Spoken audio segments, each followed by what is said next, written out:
presented by DD Production House, Sakri। लोहला की चुनरिया लेके आइले दुआरिया, कहाँ पे हो बारे ना, कहाँ पे हो बारे ना।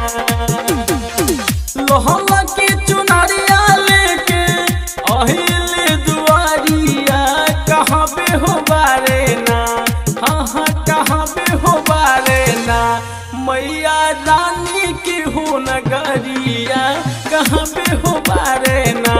शहरो वाली की हो नगरिया, कहाँ पे हो बारे ना, कहाँ पे हो बारे ना। डीजे ब्रजेश चकिया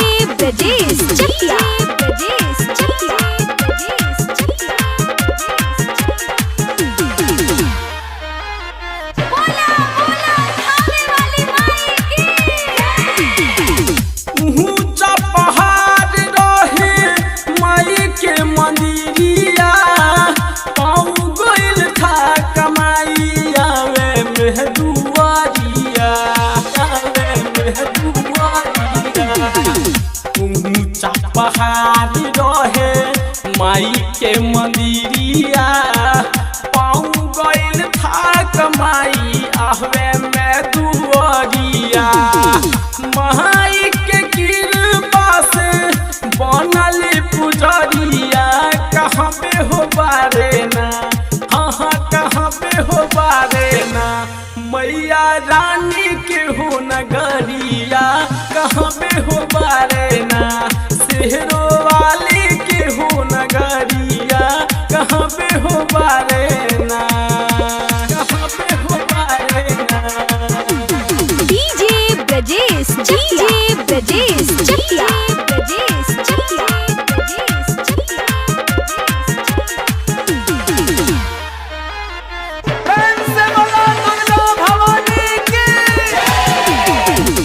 भूख प्यासे माई मन अकछाता, लमहर डगरिया माई चलो न जाता, चलो न जाता।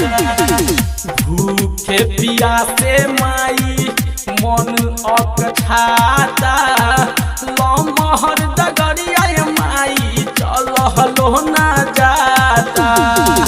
गहर गर पसीना चुए हमारो शरीरिया, कहाँ पे हो बारे ना, हाँ हाँ कहाँ पे हो बारे ना। माई शीतला के मंदिरिया, कहाँ पे हो बारे ना। शेरो वाली के हो नगरिया, कहाँ पे हो बारे ना, कहाँ पे हो बारे ना। डीजे ब्रजेश चकिया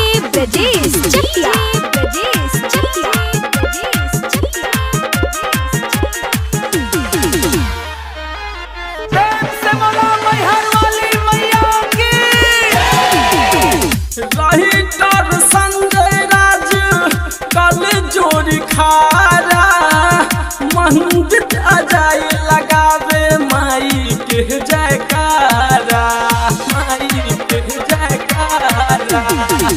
राइटर संजय राज कल जोड़ी खारा, मंदिर अजाय लगावे माई के जयकारा। बीजदार भंगिया आइले बांध के पगड़िया, कहाँ पे हो बारे ना, हाँ हाँ कहाँ पे हो बारे ना। श्यामा माई के मंदिरिया, कहाँ पे हो बारे ना। महावैष्णवी के मंदिरिया, कहाँ पे हो बारे ना। Presented by DD Production House।